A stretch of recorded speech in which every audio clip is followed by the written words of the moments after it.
జిల్లా వ్యాప్తంగా ప్రశాంతంగా కొనసాగుతున్న ఎమ్మెల్సీ ఎన్నికలు. ప్రతి పోలింగ్ కేంద్రం వద్ద పటిష్టమైన బందోబస్తు ఏర్పాటు చేయడం జరిగిందని Siddipet police commissioner B. Anuradha తెలిపారు.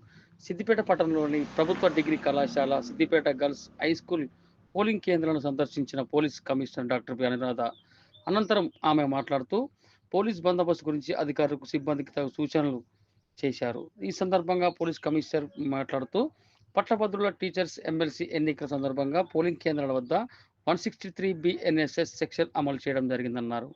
జిల్లా వ్యాప్తంగా ప్రశాంతంగా జరుగుతున్న ఎమ్మెల్సీ ఎన్నికలు ప్రతి పోలింగ్ కేంద్రం వద్ద భారీ బందోబస్తు ఏర్పాటు చేయడం జరిగిందని వారు తెలిపారు.